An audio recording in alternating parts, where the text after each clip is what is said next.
ရှင်ဗျာဆက်ဆက်မေကုန်းမေးရှားခွင့်ပြပါရှင်ဗျာဥမာရှင်ဗျာငွေဟောက်တကောင်ကတပည့်တော်တို့ပပြင်းထောင်နေပြီပေါ့ရှင်ဗျာတပည့်တော်မှာလည်းလက်နက်တစ်ခုရှိနေပေါ့ဒုတ်ပဲဖြစ်ဖြစ်ဓာပဲဖြစ်ဖြစ်ရှိနေတပည့်တော်ကမှမခုတ်ဘူးဆိုရင် तू ကပောက်တော့မှာရှင်ဗျာ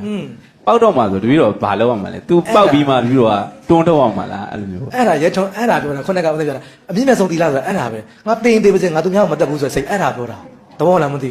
အသက်အသေးခံသွားမယ်ငါသူများတော့ငါမတက်ဘူးငါတေးစားချင်းငါပဲတေးမယ် तू မတေးစီရဘူးဒီလိုစိတ်ကိုမွေးရမှာမြင့်မြတ်တိတ်ဆိုအဲ့ဒါပဲလေကိုချစ်ပြီးနေတော့ကိုတီလာကုသူကဘယ်စိတ်ကြတော့မလဲရဲထုံရဟုတ်လား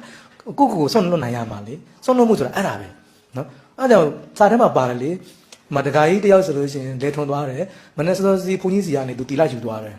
တီလာယူသွားတယ်ပြီးတော့ तू လဲထွန်တယ်လဲထွန်တဲ့ချိန်မှာနွားတွေ तू လွတ်ထားလိုက်တယ်ခဏညမိုးချုပ်တဲ့ခါကျတော့အိမ်ပြန်မဲဆိုနွားတွေသွားခြာတယ်တောထဲမှာခြာနွားခြာရင်ခြာရင်အဲ့လူကြီးကိုစပကြီးမွေရခွေထားအောင်စပကြီးမွေရညှို့ပြီး तू ဖမ်းထားတာပေါ့နော်လက်မှာတော့ तू ဓာပါလာတောထဲဝင်လာတာဆိုဓာပါလာတယ်ကျတဲ့ပြောတယ် तू တက်လို့ရတယ်သူ့ကိုမွေးရပတ်ထားပြီးနော်မွေးကို तू ခုတ်မလား तू အသေးခံမလားနှစ်ခု तू ရတော့မှာဟုတ်လားအဲ့တော့မွေးကိုမခုတ်ရင်တီလာကိုမြန်လို့ तू မခုတ်ရင်မွေးက तू မျိုးချတော့မှာအဲ့တော့ तू အသက်ကို तू ချစ်လို့ तू မွေးကိုခုတ်လိုက်မယ်ဆိုလို့ရှိရင် तू ချင်းလဲဒါပေမဲ့ तू တီလာပြတ်မယ်လေနှစ်ခုတစ်ခုရွေးရတော့မှာလေဟုတ်တယ်မလားအဲ့တော့ तू စဉ်းစားတယ်ငါကတဲ့မနက်ကဆရာတော်ကြီးကတီလာယူလာတယ်အဲ့တော့ငါဟိုဒီမွေးကြီးကိုတတ်လိုက်မယ်ဆိုလို့ရှိရင်ငါတီလာလည်းပြိုးသွားမယ်ဟိုဆရာတော်ရဲ့ဂုဏ်သိက္ခာလည်းကြားတယ်ပေါ့နော်ဆရာတော်ရဲ့တခါကမွေးကြီးကိုတတ်လိုက်တယ်ဆိုတော့လည်းမကောင်းပြန်ဘူးဆိုတော့ကဲငါတီနဲ့တီမစတော့ဆိုပြီးတော့ तू မွေးကိုမတတ်ဘူး तू ဓာတ်ကိုလွတ်ချလိုက်တယ်ဒါပေမဲ့ကန်ကောင်းရှင်တော့တီလာရဆွမ်းလာဘာဆွမ်းလာတော့မသိဘူးမွေးရလည်းပြန်ဆင်းပြေးသွားတယ်